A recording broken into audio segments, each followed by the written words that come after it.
Good evening, everybody. Welcome to the Board of Select Persons meeting for Tuesday, June 17th. We're in person and hybrid. Tonight's agenda is the call to order and pledge of allegiance. We'll have a public hearing on the governance policy. We have a number of appointments and reappointments for 7 different people. We're going to go on to manager's report, financials, department reports. We have communications from RSU 16 for the cost sharing letter and the assessment.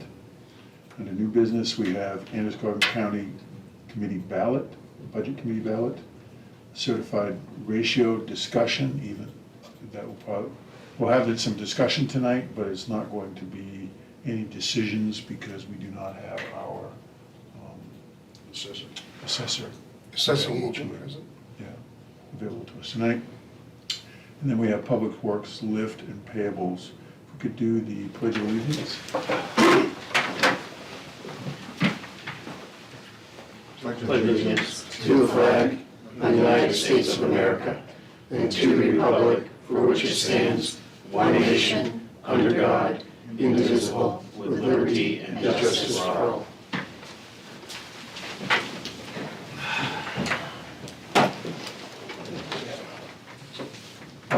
So I'd actually like to make an amendment to our order this evening and jump down to the Public Works lift on page 86 in our packet. Matt, I will.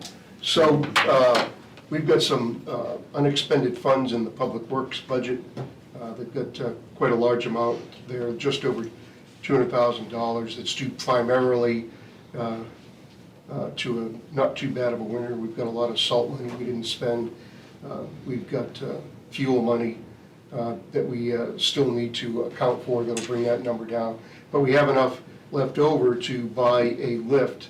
And what we want to do is buy a column lift that's robust enough to lift all vehicles that we own, including fire trucks. That's why Tom's here tonight, because it's a pretty important piece of equipment for our mechanic to have. I don't know if you realize this, but the town saves a heck of a lot of money with Mike doing the work on our equipment. Many other municipalities send equipment out to a dealer or another garage to be repaired, but he has a skill set to take on just about everything we have. I think the only thing he doesn't do is the pumps on the fire truck. But other than that, it's everything. We've got a recommendation here for, it's the first one on the list. It's from Mohawk Lifts for $42,143.55. And we got a good deal on that because we were glom on to the main DOT contract for these type of lifts. And standing by for any questions, and if we need to provide some expert testimony, we've got them here. I have a question. It looks like, if I'm looking at this correctly, is the same outfit that gave us 3 bids? Yeah, it's the same, it's 3 different companies, but they've got the same lift thing. Al and I were talking about that. It's it looks like it's the same company, but they're different folks. I can speak to that a little bit. So there's, and I actually have 3 additional quotes that didn't come in until after the packet was prepared, all of which are higher. The reason those look like the same, if you look at up at the top left-hand, it'll say, vendor Mohawk Lifts, P.O. Box, and then it says gray at Mohawk Lifts. There's different, when you buy under this state bid program, it goes directly to Mohawk, the maker of the lift. And then, so it's the same maker of all the lifts, but through different dealers. But basically, I believe it's selling them at below their normal retail. It's just some sort of a deal that they had with Maine DOT. I don't know exactly how they make their dealer whole on it, but you're buying it direct from Mohawk. We also, there's another bid there, right from our local Napa Auto Parts in Mechanic Falls, but it's, I think, about 4,000 more. Okay, so it's not the same lift from all the vendors? No, some of all the Mohawk ones are the same, I believe, but some of I only took really good name brand lifts, because at some point, I mean, we keep stuff forever, and at some point, we're gonna need some parts. So I got Mohawk, Rotary, and Gray, I think are all the lifts, Okay. which are all kind of the big name brands that have been around for a long time. So this is not stationary, right? You can move it around? No, this is 4 mobile columns. Oh, yeah, I see that. And you can actually buy kind of à la carte. You can buy 2 columns if you want, lift one end of a vehicle 30 inches. You can also get end adapters, so you can lift small vehicles with 2 lifts. But if we buy 4 of the 14,000-pound columns, it gives us enough capacity that we can lift anything we currently own. I mean, we wouldn't be able to do stupid things like lift trucks loaded, but I really don't see the need to do that. And you can add more on it if in some other universe we decide we want to buy a 8-wheel crane, we can add more columns and lift larger vehicles. But it comes down to Mike fixes. I was a mechanic before I was the director, and I thought I was a good mechanic until I hired Mike. And, then I realized I wasn't. And Mike takes care of everything we have. The only thing that leaves, that doesn't get fixed at the Poland Public Works is, as far as for the Poland Public Works fleet, is stuff that's under warranty that someone else is fixing. And then half the time he fixes it when it comes back because it's not quite right. And Mike is 52. He has been a mechanic since he graduated high school, and his knees are shot. He's had surgery on both of them. He needs another surgery on the last one that he had surgery on. And I see him, at break time he takes his 2 Tylenol, and at lunch he takes his 2 Aleve.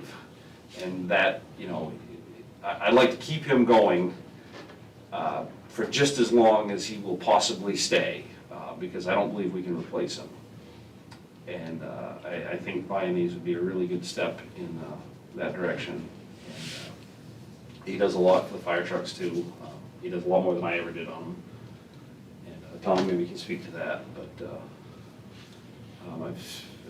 and you lose a key the RSU had a really good mechanic here 5 or 6 years ago that pretty much took care of their whole fleet.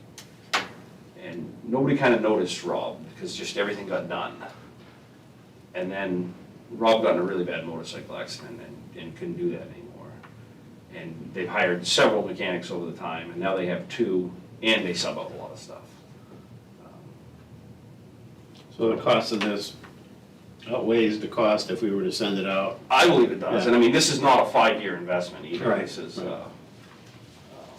I'm not saying it can't be done on the floor with a creeper, but, the getting down and getting up repeatedly for years on years and years takes a toll on your body, and, it just seemed like this was it's kind of last minute, and, but we've had 2 fairly mild winters in a row, and, last year we had a mild winter, and I had some salt money, and I stockpiled quite a bit of salt, because I figured, it doesn't go bad, and, the next winter might be a hard one, and it wasn't, so we didn't use a lot of salt, and that's where, and the fuel, and, and trying to watch pennies and make smart financial decisions, and, we got a pretty good pot of money that, obviously will get put to good use regardless if we buy this or not, but, I think this is a good opportunity to purchase something like this. Yeah, and it can handle all the equipment we have. Yep, Fire truck would be the biggest. Yep, 4 mobile column lists would lift 56,000 pounds, and that's currently, actually what the GVW of everything we have is even loaded. the wheelers, our dump trucks, the heaviest we have is just at 30,000 pounds when they're empty. What about the fire truck? I think tank 6 is 56 is the GVW on Yeah, that, and but- that's full. Yeah, but we would empty it, Yeah, so we- 2,500. Yeah, I was gonna water, say, so- you'd have to empty it? Yeah. Yeah. Anytime we do any Yeah. big maintenance, we empty them. Yeah. Just to make it easier. Comments or questions? It's just noticing it's quite a big difference between the lowest quote, 42,000, Yep. and the highest, 69,000. Some of them quoted a lot more kind of bells and whistles, things that we really don't need. You know, don't get me wrong, they're nice, but I think, you know, at 42,000, that buys us the 4 lifts. I'm not saying I would never buy any accessories for it, but, you know, I don't wanna buy anything that I don't know I really would use. And, you know, like the end adapters, and some of them quoted the heavier columns, which again, we don't have a vehicle heavy enough that we need it. Yeah. So I think the lowest quote would adequately do what we need it to do, and serve us well for many years. Is this, What is the life expected for something like I really don't know, I mean, I would expect it to be 20 years or more. Again, that's why I don't remember exactly how long Gray has been in business, but it's a very long time, I would say at least since the 60s. these are computerized? If I'm Slightly, looking at yeah, this- they're connected, there's a remote, it's wireless, so they know where each column is. Yeah. So it balances the weight. Yep, My second question is, does that include a maintenance contract on this? A service contract? no, we would pay additionally for anything that needs. Do you know what that is or no? I don't. I don't believe that there's, would be much. Yeah. You know, it's, you know, we're not a high volume shop, so I don't anticipate this going up and down. I mean, the other thing is, you know, we're not gonna use this to grease a truck. It's gonna be to, You do maintenance? you know, to. Repairs. When you're doing, I mean, just 2 weeks ago, Mike did the transmission in my pickup on the ground. You know, took it out, rebuilt it, and put it back in. And with the bumpers this high off the ground, you know, on a floor jack, which is, you know, that is the type of project that it's, not the ones that you're gonna get down and you're gonna roll from one end to the other Yeah. and grease it. And, you know, I mean, you know, unless it's something else, you know, I try to have Mike doing, you know, not more important stuff, but stuff that's, takes a little more knowledge, and everybody greases pretty much their own truck. Yeah. And when these lift, this lifts up high enough that he can stand Yeah, yep, under it. yep, you can walk from one end to the other. Okay, how do you make a motion, because I still don't understand the vendor. So how is a motion made other than accepting the lowest bid of $42,143.55? That does it. That's it, you did it. You don't need a name? To Mohawk. Mohawk lifts. The Mohawk Mohawk lifts. Yeah, okay. And I'll second that. Thank you. You did it. Any other discussion? John Samus, Yes. Stan Tedman. Yes. Steve Robinson, Yes. Mary Ann Hawks, Yes. Lisa Albee. Yes. All right, you've authorized purchase of a lift for $42,143.55. Great. Thank you, gentlemen. Thank you very much. Thank you. Thanks for coming in, thanks for coming in, Tom. Thanks, Tom. Yeah, no problem. Thank you. Just in Thank you, case you have some folks. questions, thank you too for another good term. I know this is your last meeting, but Yes, thank you very Thank much. enjoy. Good luck Thank you. fishing and good luck golfing. You need a lock that. Thank you. Good night, girls. See you, mate. See you All Grandpa. right. Okay, I would entertain a motion to open the public hearing.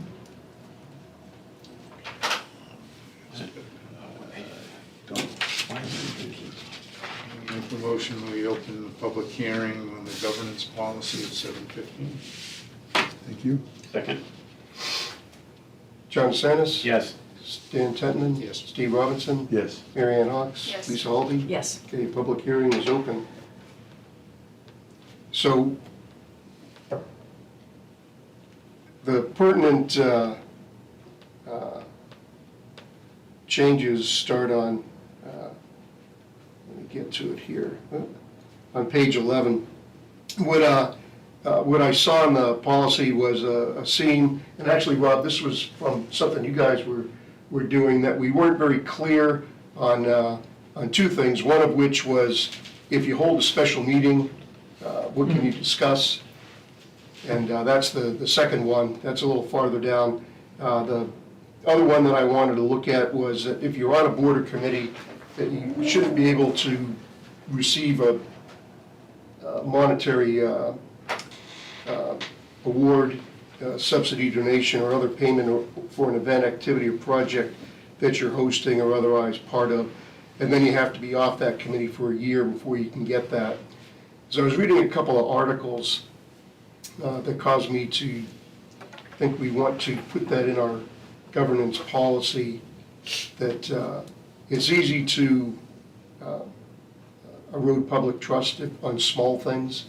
And I thought that having that policy addition in this case would be a good way to guard against that. But let's say that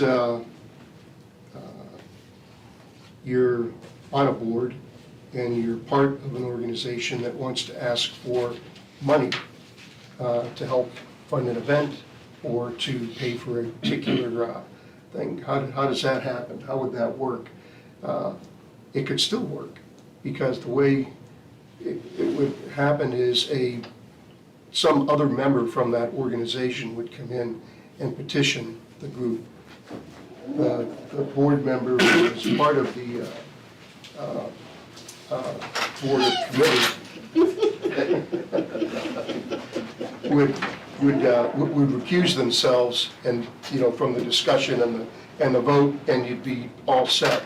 But this way, there's that separation from being part of receiving funds, but we're not preventing people from actually participating in some of the things that, some of the good things that various committees and boards do. And I think I mentioned the second one just codifies that if you're going to hold a special meeting, you can only discuss the item that you hold the special meeting for. And as I was looking at that, and actually Rob and I were talking about it over email, CEDC wanted to hold a special meeting, and I said, hey, you can only talk about the one item you need to. And he said, hey, wait a minute, and they produced some language that really told me that it was not clear. And so I thought that would make it clear and make it easy for people to understand what the right thing to do was. Comments, questions? I think they're good changes. Yeah. I have a couple concerns with bullet 11. So Mhm. one, I think I understand the intent a little bit better, but I don't feel like this is written in a way that reflects that too well. So for example, looking at this, it's very unclear to me. One, that this is specific to an individual member, or an individual, and it leaves it really open-ended that it could really kind of prohibit any member of any board or committee to do any business that may result in receipt of funds from the town. And it doesn't even really specify receipt of funds from the town either. So I don't think I could support this as written Well, for a couple of different reasons. okay, it says no member. That speaks to individual member, a member of a board. If you have some other proposed language we could use to amend it, that it would certainly be welcome, I'm sure. So what you're saying is if, so say an entity is asking for a donation or funds for a project, so this could be an entity in town. Mhm. I'll just use Hawkeye as an example. So say Hawkeye wants to bid on a project. Your intent here is that if so it's not a simple matter of avoiding a conflict of interest and recusing myself from that, but this is taking this a step further. So Hawkeye could still potentially bid on a project and win a Mhm. project. Yeah. But me individually Yeah, so you wouldn't be able could, to how would that work? but you couldn't be, for example, you couldn't sit on the select board and say, hey, I would like to ask for funds for a fair that we're going to put on and for Hawkeye. It'll be a public fair, something like that. Because what happens is everybody's, well, Mary Ann's a nice lady, and it's hard for your other board members to say no. So it's not really, there's no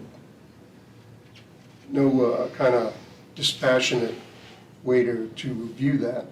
But if, say, someone else from that organization came and said, I'd like to have X number of dollars to fund this particular fair, and you go, oh, well, that's a great idea, and then you say, hey, I'm part of this group, I can't participate, and then let the issue be decided on its merits, and whether they get it or not will be dependent on the vote of the rest of the members of the board or committee. So I feel like there's enough like protections and language in the governance policy as written to avoid any sort of issues like that. Where So is like, for that? example, we'll bullet 7, all members of agency should always avoid any appearance of a conflict or interest or bias. And then additionally, if there's any funds requests, it still has to go before a board, there's checks and balances in place and a process in place to approve that. So my concern would be like specific to like the CEDC, they have very active members who are doing lots of really great things with the community. We don't want to discourage them for like trying to advocate for events or develop events or create events. A lot of the people who are on these various committees have businesses in town or are doing different things in the community.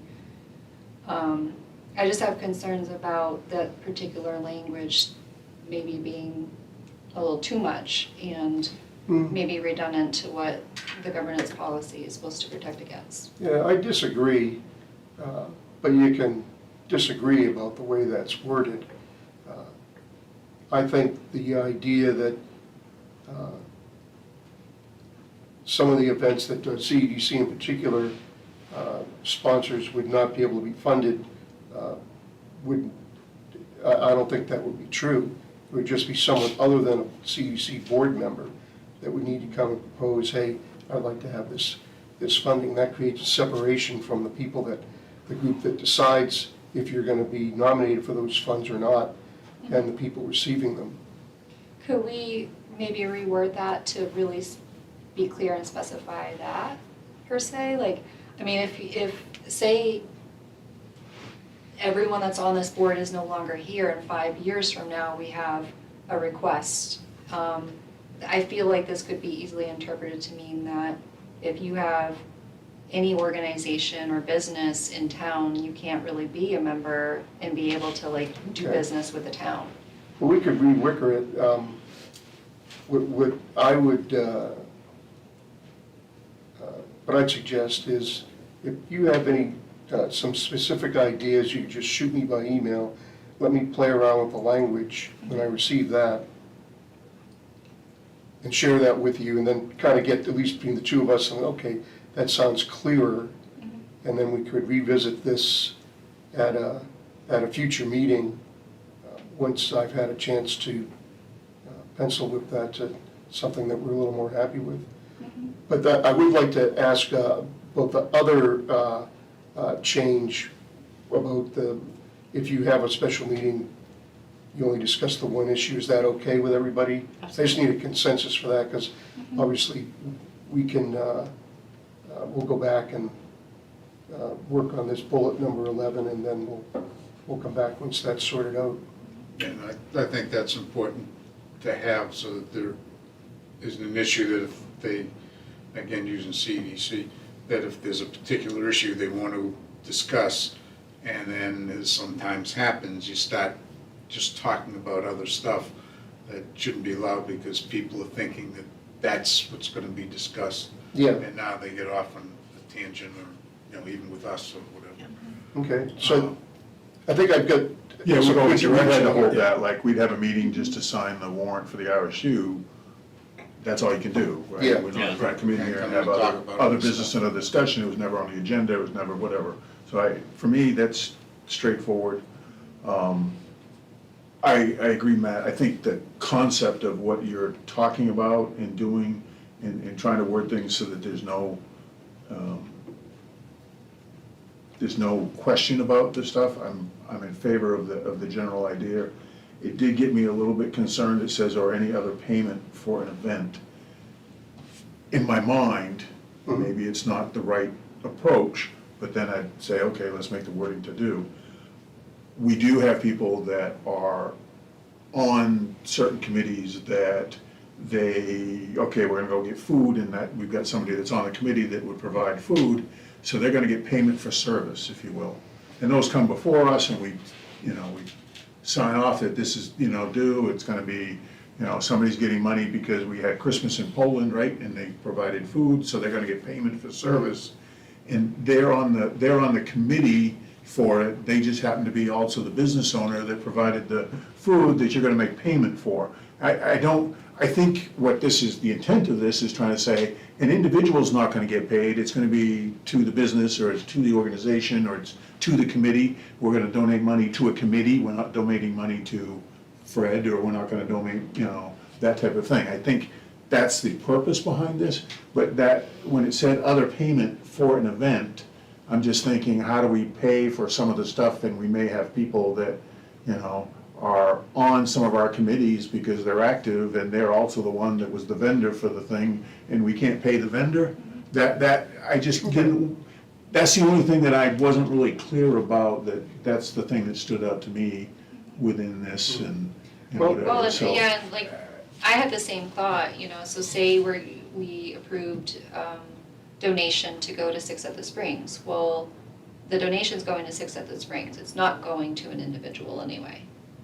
But it's not clear that, so do you mean that Gordon, who sits on the CEDC, cannot receive that check?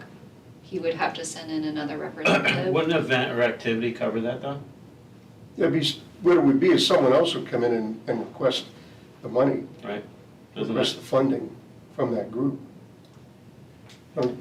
What I see is that the conflict of interest is if you're sitting on a board or committee and you say, I would like Thompson Lake Environmental Association to receive a donation for water testing. And you're a member of that organization, that, it's like, wait a minute, we're really gonna do that? It's a good cause, and certainly we've done things like that in the past, but I think a cleaner way to do that is if a individual from that organization were to come in and say, hey, my name's Matt, I'd like to request this donation. If there's a member of that organization that sits on a board, say, hey, I'm part of that group, so I'm gonna have to recuse myself from this one. And then the issue's decided on its merits there.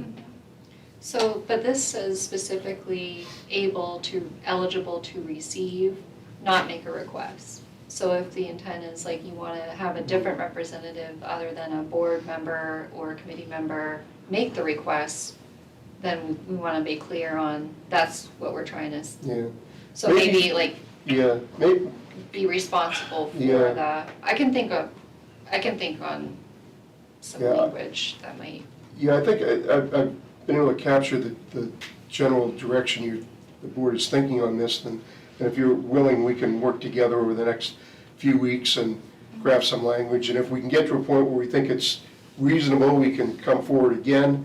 If it turns out to be, well, we really don't want to change anything, we could present, we want to leave things the way they are, but I think that might be something we could talk about in between meetings, if you're willing to do that.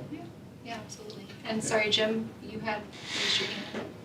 The only problem, I watched this whole thing when that money was, and the vendor came that time, you know, for Christmas, when they had that big event out here.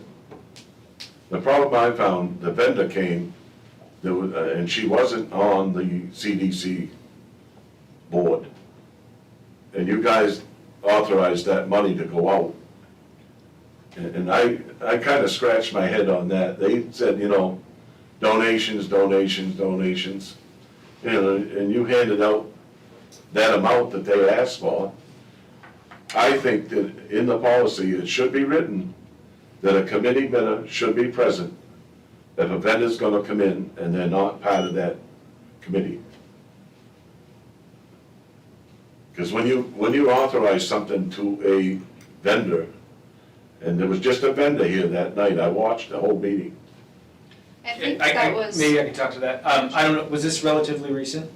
It was. The Christmas is, yeah, then that's what I mean, 100%. I should have been here. I'm the Yeah. CDC chair.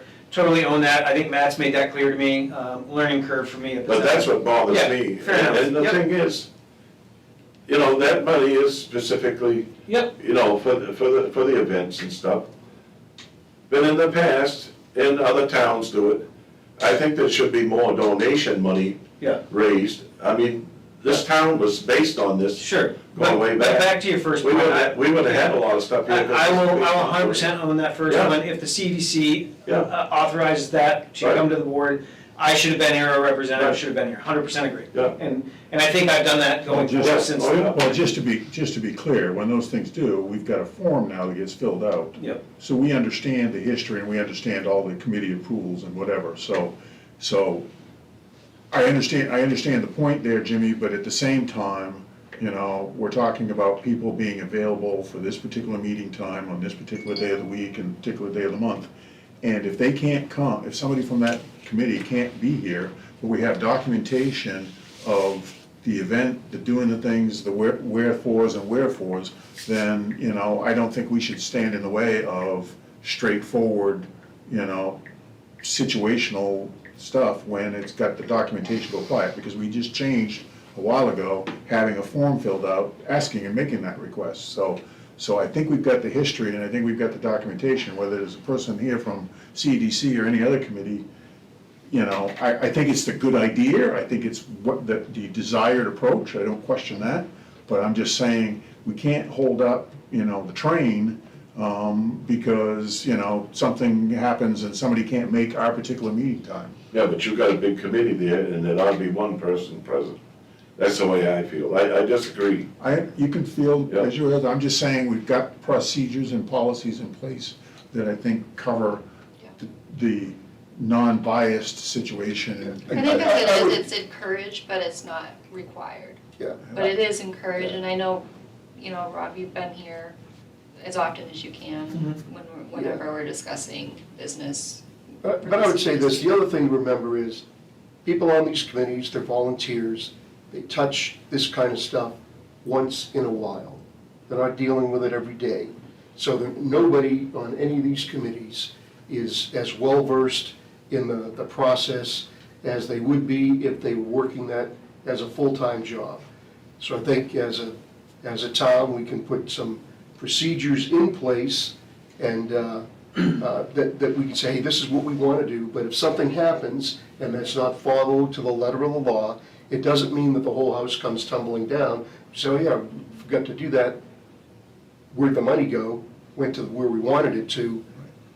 We'll correct the next time we The do that. transparency's there, and that's the Yeah. point. Absolutely. So But that's- it's not like, but, you know, we had this conversation a bunch of times in the office, say, well, people, they're volunteers, you know, it's, you know, come on, you gotta,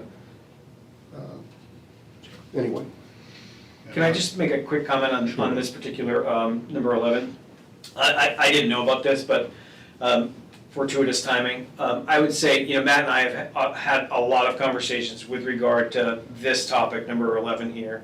in my short term as chair. I think I've come to really appreciate optics and the importance of that, and certainly not trying to erode taxpayer confidence whatsoever. That said, I share similar concerns as Mary Ann. As I've told Matt, people on our committee tend to be the same people who do other stuff, right? They volunteer for committees, they're all also volunteering. So I wouldn't want anything to jeopardize either their service on the committee or their volunteering to do other stuff. But I am, from a CDC perspective, supportive of transparency and, you know, the concern over optics. However, number 11 doesn't say that. You know, there should be language in there that makes it clear that, you know, there is nothing in this language to preclude said organization from doing X, Y, or Z. That does not read that way, in my opinion. I'm not a lawyer, but for me, that's concerning, because I feel like that means pick your organization that also is part, you know, that has a member on the CDC. They have to wait a year until they're eligible for any such thing. So I would say if your intent, Matt, is what you said, then I feel like that needs to be cleaned up to make it clearer. Yeah, so I think I've got enough direction here to move forward if folks are okay. I didn't want to cut you off, Stan. Yeah, Stan, I had But I some. did. Go ahead, Stan, you go first. I was just gonna say, that number 7, Mary Ann, and what you had said earlier, that you thought that might cover that. I think nowadays, normally, I would say, you know, conflict of interest or bias, people could reasonably interpret it to say that, you know, you want to be careful of this stuff. Nowadays, I don't think people are real good about interpreting conflict of interest.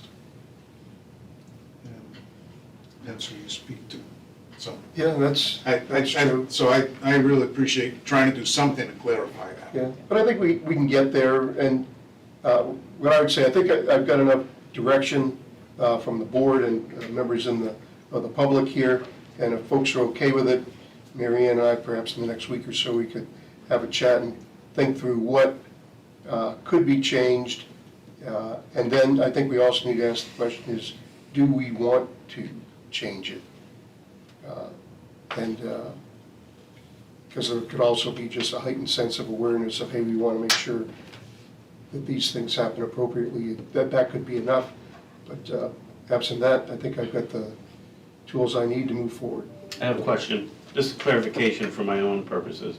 So what is the purpose of a member having to wait a year after they leave a board? What's the general rule of thumb of that reasoning? Is that a cooling off period? It's a cooling off period. We've done it in other areas of the governance policy, and the idea is that you're just serving on something and then you just leave. You still got that relationship with the current members of the board. So that was the reason behind that. Okay. Anything else on this? If not, we can close the public hearing. Motion that we close the public hearing at 7:38. Second,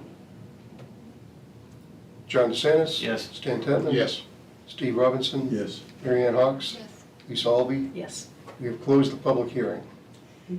So does the board wish to take up the other item on as far as the meeting is concerned and just deal with that? Or do we want to do you want to take it up as one package sometime in the future meeting, near the future meeting? Can I suggest we do it all as one package? I'm Because okay the with other that. bit I is just fairly didn't straightforward. want to, I Sure. don't think there's a lot of special meetings that are going to be coming up, Yeah. whatever, and have any conflicts, but I just Sure.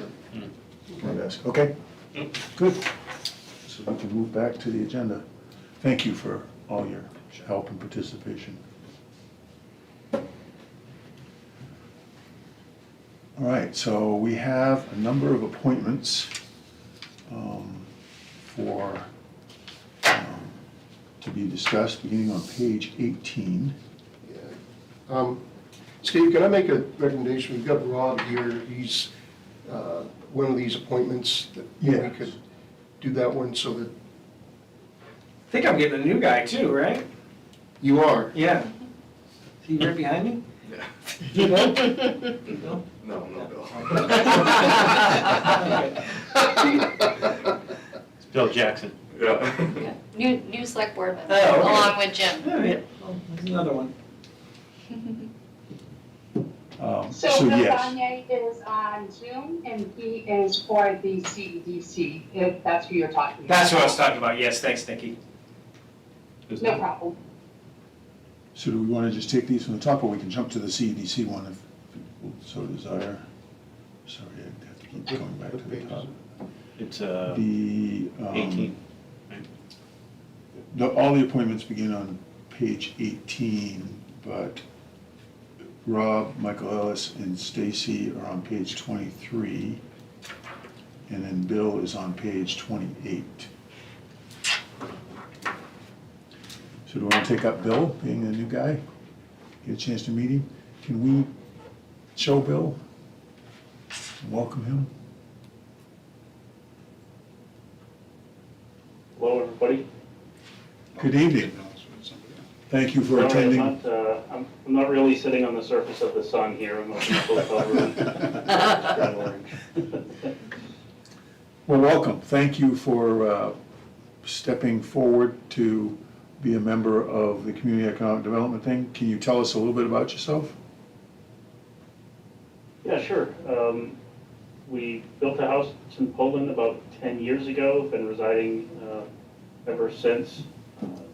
The couple of kids that I've got have graduated from the high school, and both my wife and I own and operate small businesses in Poland as well. Seemed like a good fit and a meaningful way that we could give back to the community here.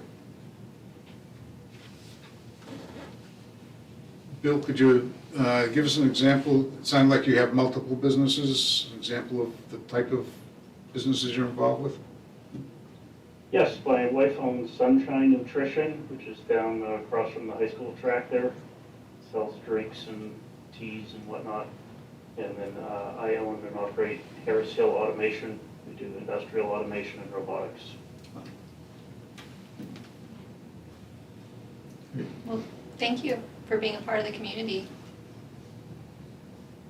Thank you for having me. Other questions or comments? Bill, do you have anything else that you want to say? I don't. Okay. Good. You guys already met? No. You want to say hi to your chair, the chair? Of the CEDC? Nice to meet you. You too. I'll be back in town in a few weeks. Great. So I can entertain a motion. Make a motion that we appoint Bill Gagne to the CEDC for a term It says 2028. to expire in 2028. Thank you. I didn't have that page up. I second. John DeSantis. Yes. Stan Tentman. Yes. Steve Robinson. Yes. Mary Ann Hawks. Yes. And Lisa Albee. Yes. Congratulations, Bill, you're part of the CEDC. Thank you, Bill. Thank you, Bill. Fantastic. Thank you, everybody. Good night. So you'll come and get involved in the town and take an oath and do all that type of stuff, okay? So they'll reach out to you. Okay. Thank you. Thanks. Thank you. So if we can go to page 23, and we have reappointments to the CEDC, just while we're on that train. Who's this guy? We have 3 people that are currently on CEDC seeking reappointment, one of whom is here with us this evening. I would entertain a motion or any questions or comments? All right, Do we do them individually or? You Yeah, can do just them do as Zoom a is a group, Yeah. I think, for that. so, ready to make a motion? Yes. All right, make sure I get this right now. I don't have that page up either, so Matt, you're gonna have to, say we make a motion to, like. Can I help you? Make a motion to reappoint Rob Dwyer, Mike Ellis, and Stacy Pasulik to CEDC with terms to expire in 2028. Thank you. Thank you very much. Albert B. All I needed was the date, the expiration date. And I'll second those appointments.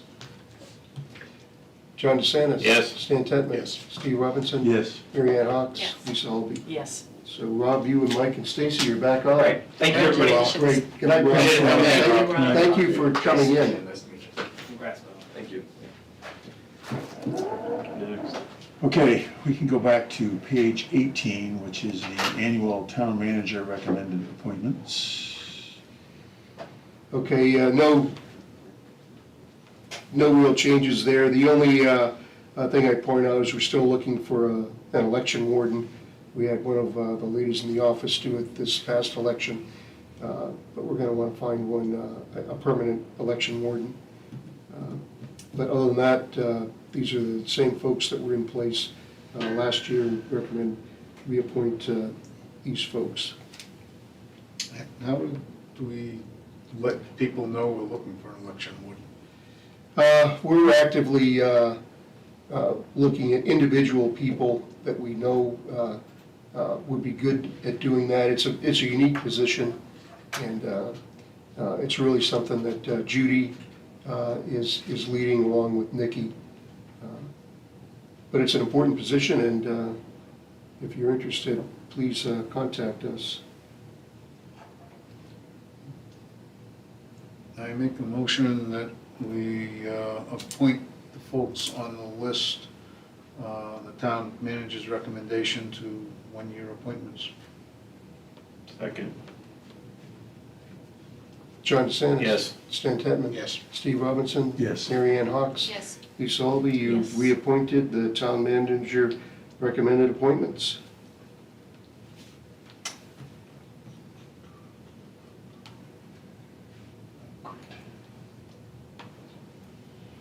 Back up to the top. Okay, next one is Arthur Berry, a reappointment to the Budget Committee. Take a motion. I make a motion that we appoint Arthur Berry, or reappoint Arthur Berry to the Budget Committee for term. Oh, wait, that's To In 2028.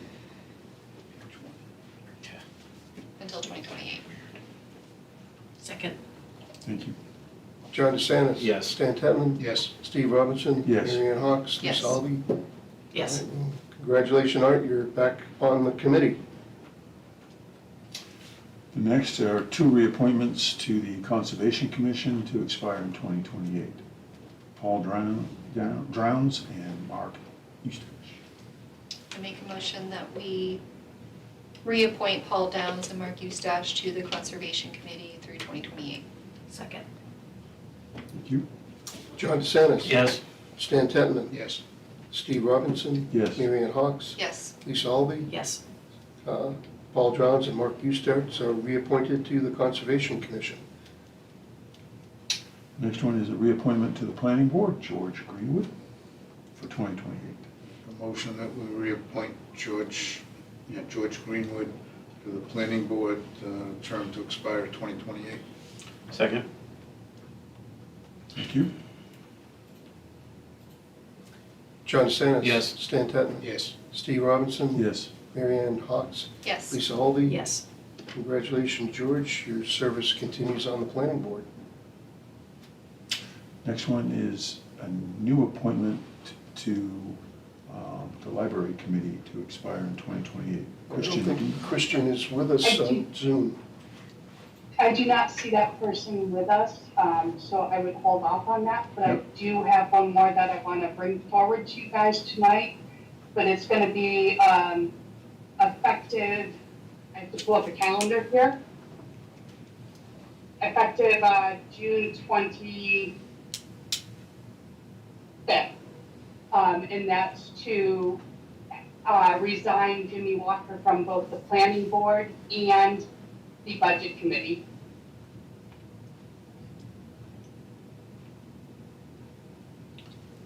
So Okay. moved.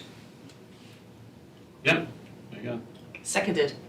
John DeSantis. Yes. Stan Tetman. Steve Yes. Robinson. Yes. Mary Ann Hawks. Yes. Lisa Albee. Yes. Congratulations, Jim. You've resigned from those two committees, and I know you're Right. doing that because you're coming on the select board. Look Now forward. that, So that That means new you one on can the, still planning board? participate- that'll be an That alternate means you can because still participate in the you've planning got board a, meeting. you've got an alternate. Wait a minute, Alternate's gonna be Jimmy, wait a minute. Speaking. Sorry. Nikki's talking. Sorry, Nikki, go ahead. So he can still participate in the planning board meeting next week. That's why I made it effective after next week's planning board meeting. Yeah, that's my last meeting. Yep. Thank you Okay. for your service on those committees, Jim. Thank you. And, okay, so we just got one that will be, come back whenever that person's available to do. Nothing else there, we can move on to the management report on page 29.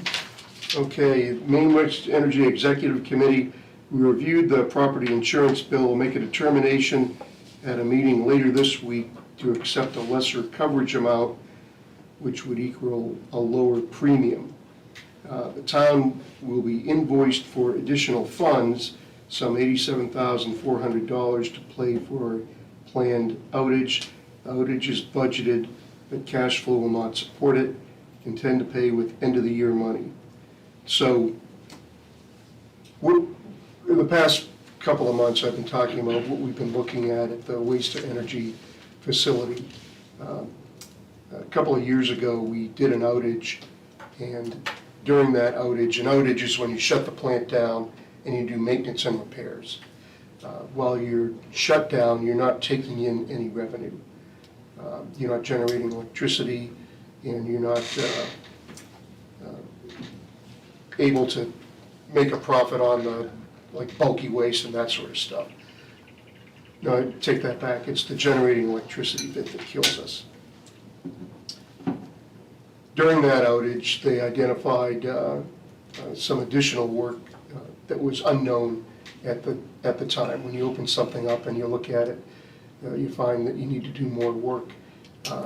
The biggest issue that we had was there was a coupler between the generator and the steam turbine that needed to be replaced. And it took a long time to find one of these things. They're not, it's not like you go down to Napa and just pull it off the shelf. Somehow they found a used one. I don't know where the heck you find a used one of these things. And then they got the plant up and running. So during that time, we had an unassigned fund balance that went down to basically nothing. Okay? Since then, we've been looking at how we might increase revenue. We have increased fees in various areas. We've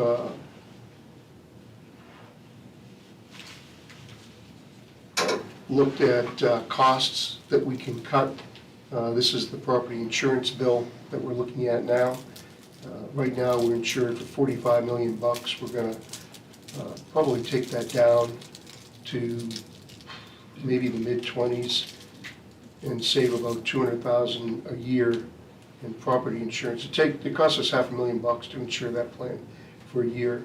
If we had to replace the plant, it would be about $150, $175 million to replace it, so that we don't have replacement insurance. We have insurance that's going to replace major components. Since then, we've been able to get our finances to the point where we're able to pay for everything. But where we're at right now is the current budget would pay for this outage, but not until the end of the fiscal year. It's a cash flow issue here. So we need to do it in April. We typically do one in September and April. We thought we'd not do one at all in September, but we've got to do something there to keep the thing going. But we really want to do this big one in April, and we're about $1 million short. So what we've elected to do is send a bill to the member communities based on their percentage of ownership to pay for this shortfall. So I guess the other question is, well, does the waste center facility have the authority to do such a thing? Well, they do. Because I went and researched, looked at the local agreement that we signed when the thing was first started up, and it's in black and white there. But this is something I think we want to do, and we want to do it now. We don't want to wait until April, because if we do it now, we're going to be able to pay for it with this year's fiscal money, this year's money, which runs out in a couple of weeks. If we wait to pay for this until next year, we're going to be scrambling to come up with such a large amount that'll be, I don't know, probably about 75% through the year. It's going to be hard to do that.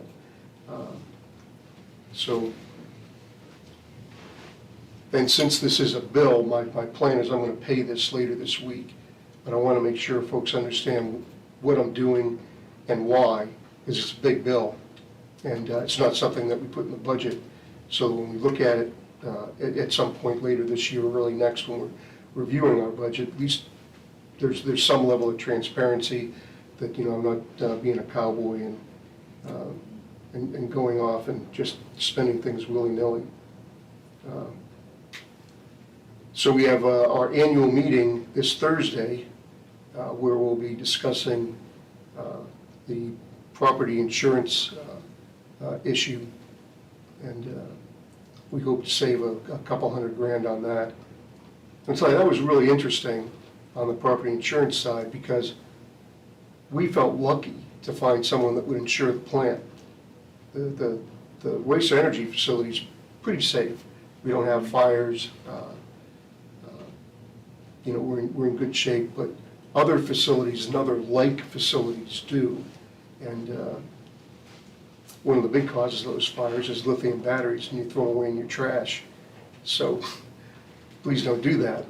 But I think, I don't think our projection is that we will start the next fiscal year with between $350,000 and $500,000 in our unassigned fund balance. Because once we pay for the outage, we'll have revenue coming in, and then when we start the next fiscal year, we're going to be at least starting to build up some sort of reserve fund so that we don't get caught in this position again.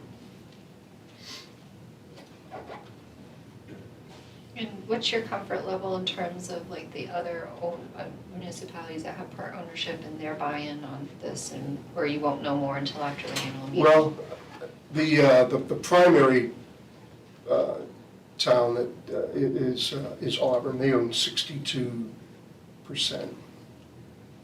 and they're gonna pay because they realize it is a very good deal to be part of this waste to energy facility. The folks that came up with this idea and signed up the town to be part of that did a very good thing. We've saved a lot of money on getting rid of our trash over the ensuing years, and we'll continue to do that, because in a few years this outlay will pay for itself. But it's a good deal for the town to be part of that. We're at what, gosh, I forget, 52 or 54 a ton starting 1 July. New folks that come in under contract are 105 a ton. So we get a substantial discount for being an owner. And this is for disposal of our trash. This has nothing to do with like the recycling? Yeah, our that we do? recycling goes to Casella, Okay. and that's a different rate. And I know that was one of the bigger budget increases this year was waste. Yeah. And what drove that mostly? Uh, Was it? Let's see, where did that go up? We had, it was the hauling fee. Yeah. Yeah, sorry. It wasn't the actual waste itself. We put it out to bid, and the hauling fee went up markedly from the previous one. And that's where that increase came from. Thanks. You want to continue here? Yeah, I will. So municipal park update, with some good news here. We poured the pad for the stage. You'll see that back there. That's the first real bit of construction for that park, and we're pretty excited about that. The stormwater update work continues. It says we're constructing the drainage swale. We finished that drainage swale in back of the library. There's 2 more components, really 3 to the stormwater system. There's 2 catch basins that go in, one up by close to where the kiosk for the trail is, the other is somewhere in the back end of the library parking lot, and we got to connect those to the large drainage swale, and we'll have to do, one of those will have to cross the the road, but that is, that project's going along. It'll be complete based on when Public Works can get back to it. So road work, that started, they were working on Colbath Road and number 5 Road first. Colbath gets a grind and pave, so that's a lot of work going there. End of the fiscal year, no process, payments are gonna be processed from 12 PM on June 30th. The clerk customer service counter will close at 2.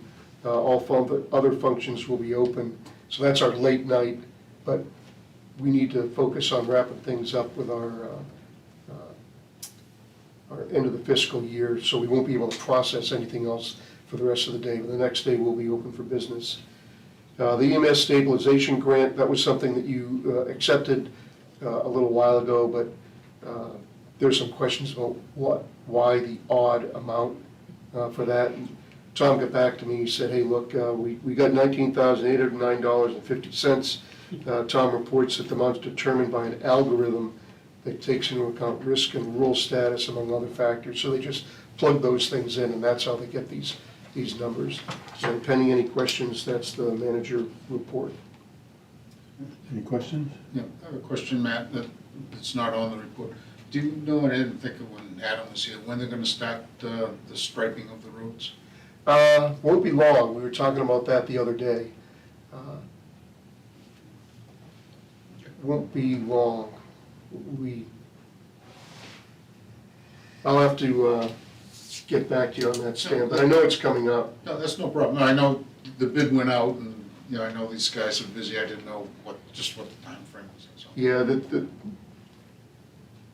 so the line striping's done at night, and Adam will typically show up to make sure that they're on the right foot. But, yeah, I'll get you an answer on when we're gonna start that. Thank you. Any other questions? Hearing none, we can move on to the financials. Okay, we're 98% through the fiscal year. We're about to wrap up, and we're in good shape. On revenues, we're total 96.5%. But the big one that I look at is motor vehicle excise. We're 108% there.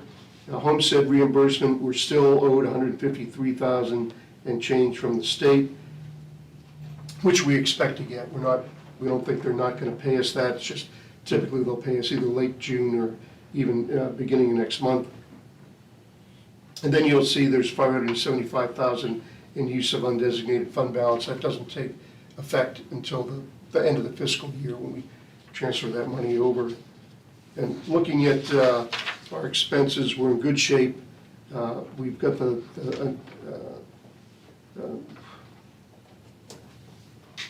$575,000 and change left in our unexpended balance. Some of that is going to be spent over the next few weeks. We've got things like Public Works fuel that's going to be sorted out, and a few other things, but we are going to be able to return a significant amount of money back to taxpayers through the, when we look at next year's budget for the unassigned fund balance. But all in all, we're in good shape. Really happy with the way folks have managed their budget this year. And pending any questions, that's the financial report. A motion that we accept the financial reports as presented. Second that? Matt, I had a question, and it could be just simply a timing thing.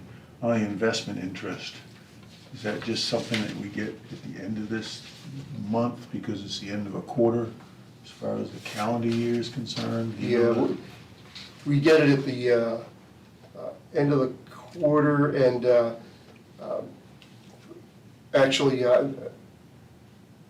want to give you a better answer than what I can't give you now because I don't have it on the tip of my tongue. It's just when that interest comes in. It's really a sequence, really a timing issue of when the interest comes in. We're getting the interest, it's just when it comes in. So we think that that's going to come out to where we anticipate? We do. Okay. Great, because you talked about the homestead thing already, that's really the other, as far as revenue is concerned, the other bigger bogey, and I wanted to ask about that. Any other questions? Hearing none, we can vote. Acceptance? Oh, sorry, John DeSantis. Yes. Stan Tentman. Yes. Steve Robinson. Yes. Mary Ann Ox. Yes. Lisa Albee. Yes. You have accepted the financial reports. Okay, we get into department reports, beginning on page 59. The one highlight I'd say in department reports is Camp Connor is open. It's day 2, and it's going well so far. And that's been a good investment for the town, I think, over the years. Vehicle stops have gone up. More traffic, more tourists. Camp More revenue. Connor, do we know approximately what they still owe us? I know they're paying $14,000 a year. Yeah, let me, I think there was just 1 year he missed because of COVID. yeah, that was it, but every other year they've paid it back. And just for anybody that might be listening, Camp Connor is paying back the purchase price, a no-interest loan, basically. And let's see, I think we're 6 years into it, 6 or 7 years into a 15-year payoff. Yeah. So we're about halfway done. No, it's, I mean, for the community as a whole, and the number of people that attend that or whatever is great for the community. Any other questions or comments on any of the department reports?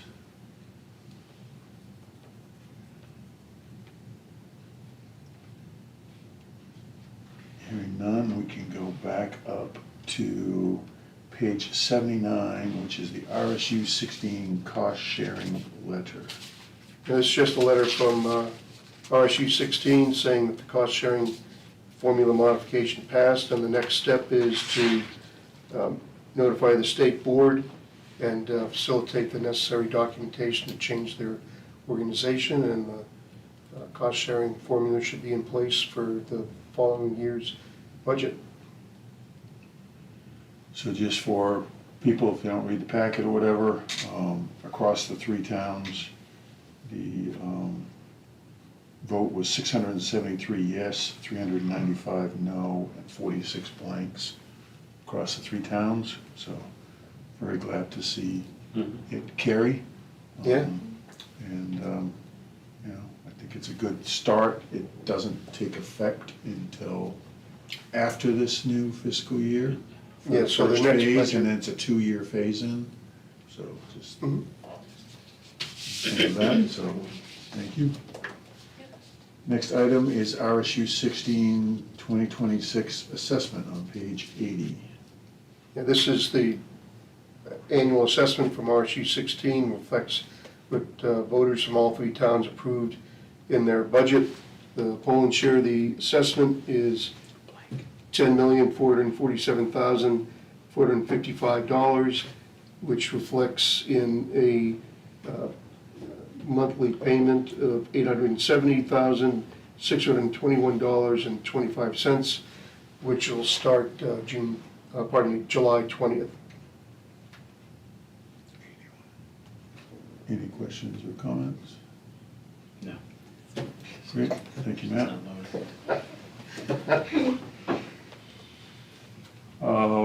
Okay, the next item is the Androscoggin County Budget Committee ballot on page 82. That was sent us, obviously, from the county. These are the candidates for the county budget committee. Steve Robinson, John DeSantis, Leroy Walker, and Albert Bergen, an Auburn resident.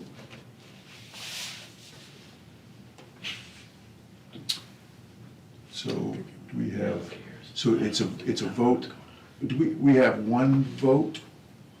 I would be very parochial on this, and since we have 2 candidates on the ballot, I would vote for them both.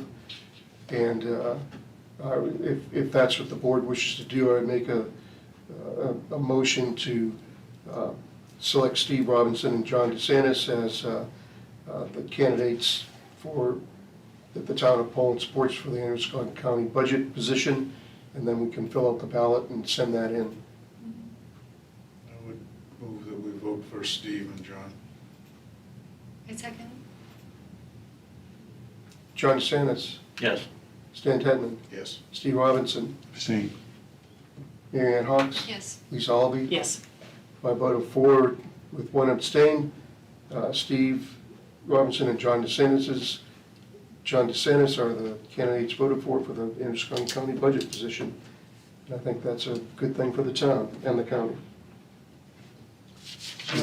I've got a question on the county, and I haven't been able to get an answer. I sent a note to Jane, I didn't hear back from her, I'll have to send her another note. But the sheriff's department, there was an article in the paper that they were originally talking like $29 million expansion on that building. And now that they think they recommended 26 million. I'm just curious, and I have no idea what they're planning on putting on. I know the jail's not going on there.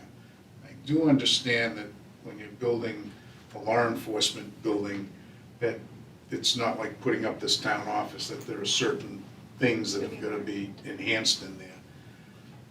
I don't know how big the thing is going to be. What the heck are they doing with $26 million? So Yeah. I Oh, go had the ahead, please. same concern come to me as well. So they bought the old Evergreen Yeah, super. dealership. For That's, Lincoln Maybe Subaru. something. they already bought and paid for that. Mhm. This $29 million proposal, it doesn't even utilize that at all. This is a completely new campus that's been designed by a firm. I suspect that, I don't know, I just have some serious, it definitely seems Yeah, I would just say, very elaborate. I haven't seen it on the county agenda, I could have missed it, but it might be worth just getting hold of Jane and saying, hey, what is it? Is it just something that the sheriff, it's a gleam in his eye, or is it a serious proposal? Because that's a lot of, Yeah. that's a lot of money. I Well, think that's from what I, interesting, Mary, because when they Yeah. first bought it, I seem to remember the article in the paper was saying, hey, you know, this is a great building because they can, you know, they've got the service bays down there that they can put cars in, and it's already laid out with some offices and stuff. And to think they're not gonna use that building? right. Yeah, that's, I mean, it would be a lot more cost effective for the county to do what they need to do to harden it, I would think. So, yeah, this proposal has sort of blindsided some people, and there's some concerns that it could actually move forward. If it does, there will need to be a public hearing in every district. And I think that will be really important to keep our eyes peeled for that. But I've been wanting to reach out to Jane and see if she can share what she knows. Because that would be a, pretty significant tax impact. It would. that might, well, I think that might, if I remember correctly, when they were having a discussion last year, a lot of it is old technology. So you're looking at, probably new jail, new security. There's no jail in there. The jail is staying where it is.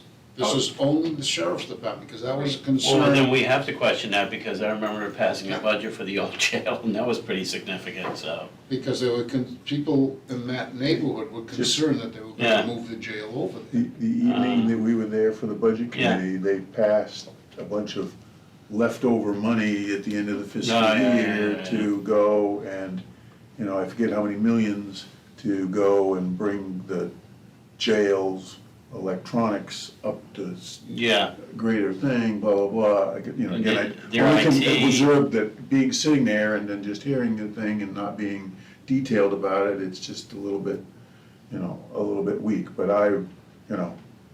But That's the why I sheriff- went and voiced my concern, Yeah. because I just feel like that the county is just, you know, berserko here with doing this stuff. We've seen a 65% increase in the county budget in the last 4 years onto the town of Poland. Mhm. And that's just, you know, it's just Kinda another expensive. example of and I understand that expenses go up or whatever, but, you know. But it- not at that Well, rate. and that doesn't even include a $29 million building, Yeah, yeah, campus and whatever. Yeah. So, I mean, it's just, you know, I mean, it's just. I don't know, would Jane be able to really answer any of that? We need more of a, I think the sheriff might know a little bit more than that, because he's at So, Avery.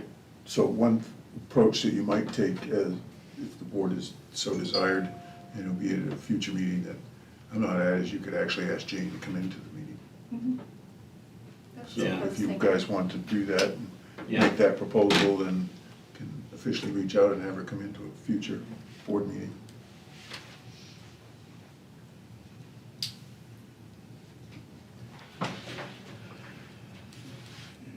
Certified issue. Okay, We've got a vote, so we voted on. yes. Yes. we Okay, voted. so we're done with that.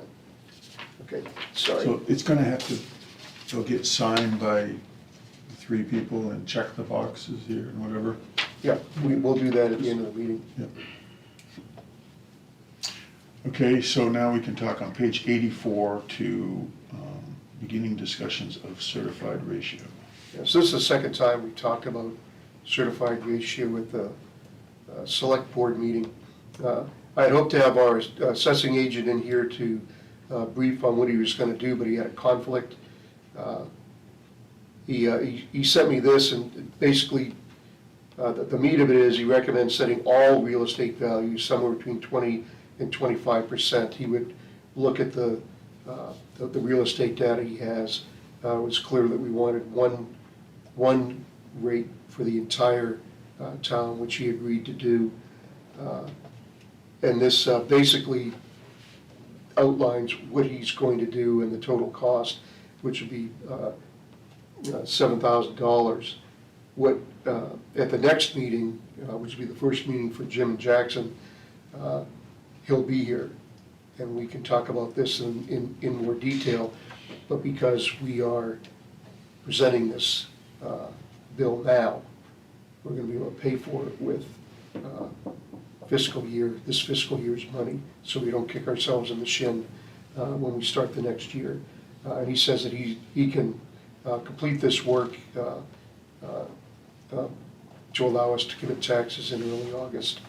But it's really just a quick update. I'd hope to have Rob come in to talk to us tonight, but he just had a conflict. He'll be here at the July 1st meeting, and we can have a little bit more detailed discussion. When is the town-wide reevaluation happening again? Is that in 2026, effective 2027?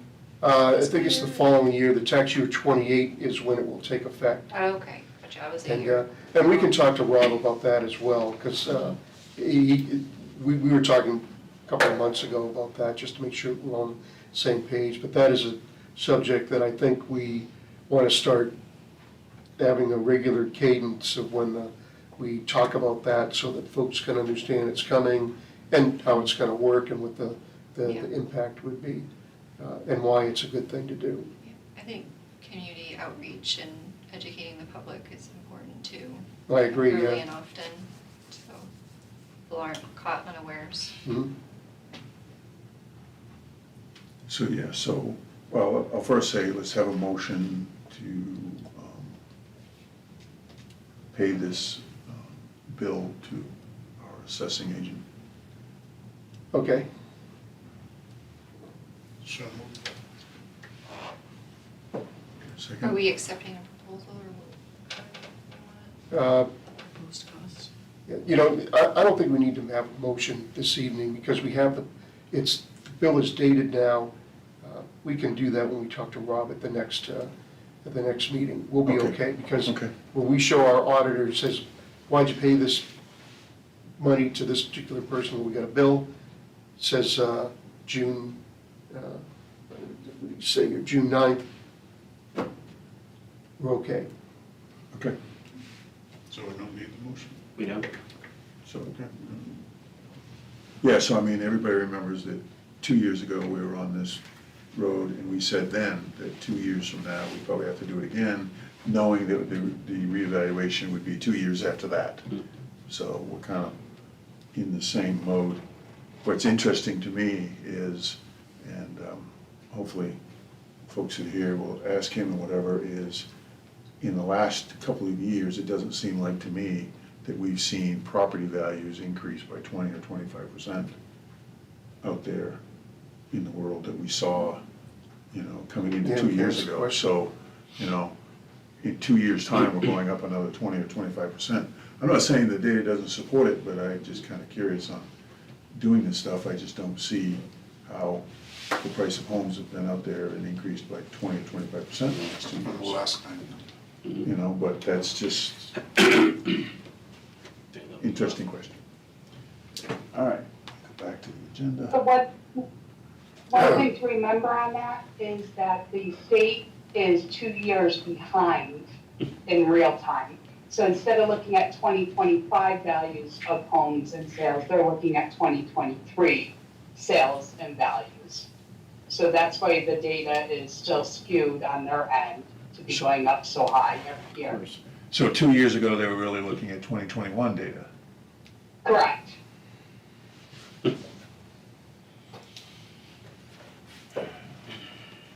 Whoever gets them more money. Yep. All right, I guess the next item is payables on page 95. I make a motion that we pay our bills for fiscal year 2025 in the amount of $1,225,848.26. Second that? John DeSantis, Yes. Stan Teten, Steve Robinson, Yes. Marion Hawks. Yes. Lisa Alvey. Yes. Approve payables for this period. All right, we'll move on to any other business. John? People, please get off your phones. Pay attention to the road. I almost had my second accident in the last 2 weeks. Somebody on their phone running a red light. I'm gonna start driving a dump truck. I'm glad you didn't get in the accident. Yeah, thank you. Feel sad that it's my last meeting.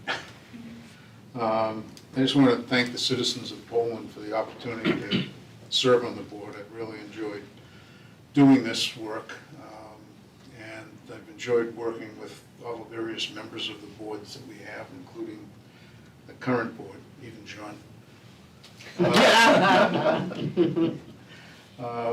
I think we're really fortunate to have, you know, great people working for the town of Poland.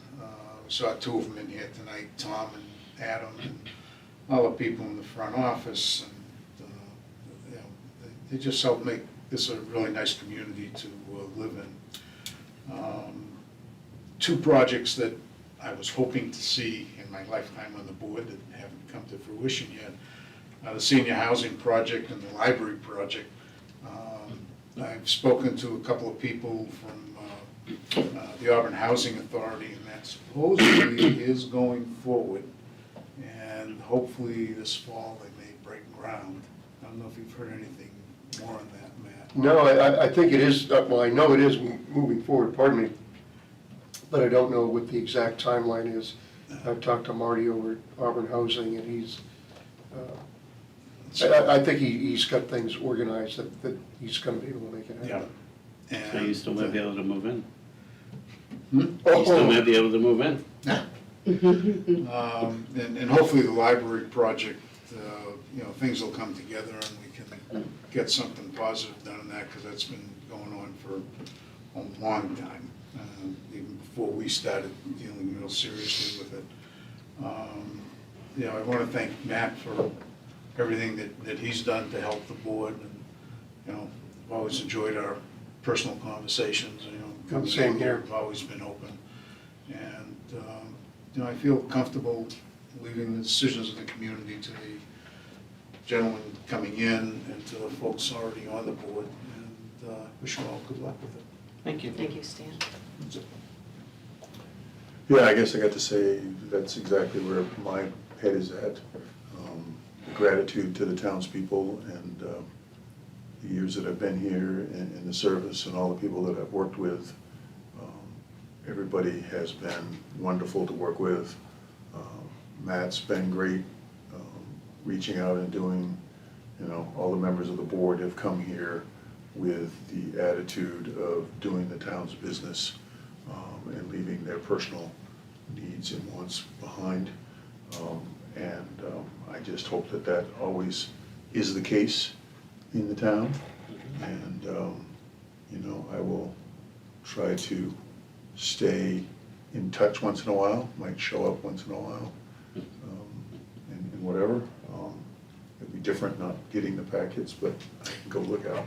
And being More than served. two, And, if you like. yeah, this is a great community. I've been here 27 years. And I like to think that the community is only better than it was 27 years ago. I think we have great control as a municipal town of our expenses, our bills, our direction, our guidance. We've just need to continue to be willing to be involved and do, whether it's the county level or the state level or whatever. I appreciate that Matt's involved in Maine Municipal and looking into things and trying to do things and stuff, because the unfunded mandates and all the other things that come down and the burden that gets put on the town and the town employees is just something that's got to be, we've got to be able to effectively fight back and try to control and then control taxes. I gotta say that last year's 20% tax increase was the greatest disappointment of my life, sitting here on the board, and felt that I had no choice or recall to any decisions that I ever made sitting here on the board to that effect. And, I hope that the next cycle here that we get to see not so much of that. But, we're in a situation that we're in. Hopefully we've set the stage to have a better balance with the school budget and doing the things. And then I think the county budget, that's why I showed up to their meeting and helped put my name on the ballot, because I simply don't know where the money goes and how it is and the details and the things that I infinitely know details in town. So, I hope that, maybe that type of involvement in doing things, and John's was there last year, so just doing the stuff, but there's just so much that occurs there that, we as citizens of the county really don't know what's going on. And how you read it and how you see it in the newspaper is not always what the true story is either, and that's not a reflection on things, but the transparency from the county perspective is doing. I do like that the county's agreed that next fiscal year they're going to bill us on a quarterly basis, I think it was, Matt, right? No, it's not a quarterly basis, but we're gonna pay on November 1st, Okay. which works out for them, but it also helps us because we get, our biggest taxpayer pays us by then, and we can more easily come up with the cash.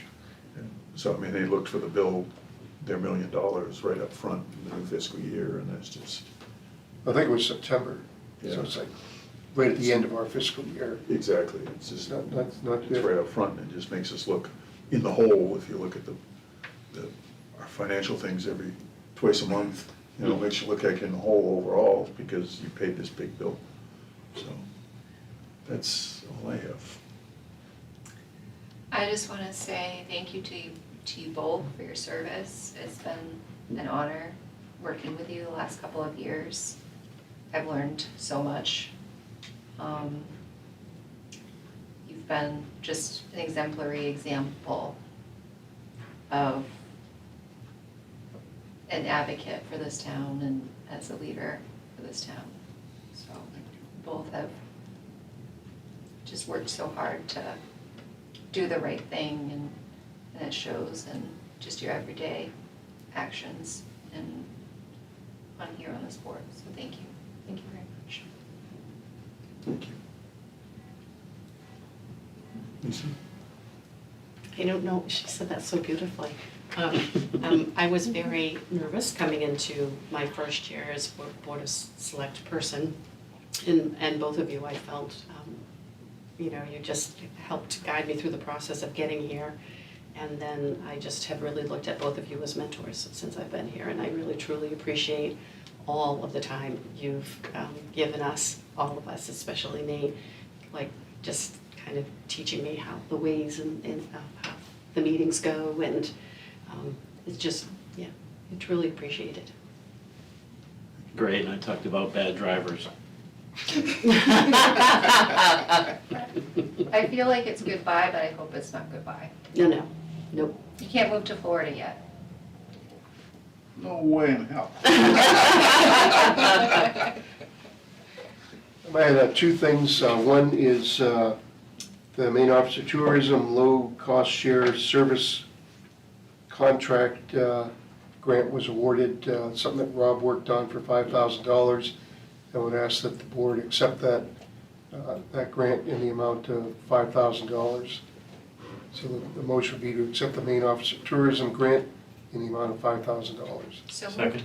Okay, Ron DeSantis, Yes. Stan Tedman? Yes. Steve Robinson? Yes. Mary Ann Hawks? Yes. Lisa Albee? Yes. So you've accepted the grant, and then Rob and I had a short chat. I told him I was gonna do this evening in case they wanna get going, there won't be any hiccups Good. in there. The other one is tree growth. This was a late addition here, it's not on the agenda. There's a parcel of property that was taken out of tree growth, people are doing something different on it. It's for Rock Mountain Holdings, map 913, in the amount of $4,344.49. And this is a farmland penalty, not a tree growth one. But the reason we wanted to do it this evening is we want to do it for this fiscal year, because if we try to do it once we close out the fiscal year, I wasn't confident that we could do that with our accounting software. Might be too much gymnastics. But these are normal things, these happen all the time. So this is something that somebody's taking out of tree growth and they owe us the 4,000? Yes. Yes. Oh, okay. So we don't need a motion to table this, right? So do we need a Do we need a motion? motion? To, I guess Matt's gonna state it for you. Thank you. Thanks, Matt. I will, Can I amend that motion? They have to be double. that's right, I'm just and kidding. 25 cents a pop here. To approve the supplemental tax certification for Rock Mountain Holdings, part of map 913, for the amount of $4,344.49 for farmland penalty. So moved. Second? John Sanders? Yes. Stan Tentman? Yes. Steve Robinson? Yes. Mary Ann Hawks? Yes. Lisa Albee? Yes. So we have approved the farmland penalty issue. And I think, and that is all I have, Steve, thank you. Thanks. Okay, I think that will end our Zoom and online part of our meeting. We do have an executive session to go into on a personnel matter. So with that, I'll entertain a motion to go into that executive session. Make a motion that we go into executive session for a personnel matter. Second? John Sanders? Yes. Stan Tedman? Yes. Steve Robinson? Yes. Mary Ann Hawks? Yes. Lisa Albee? Yes. We are now in executive session. Good night, everyone. Good night.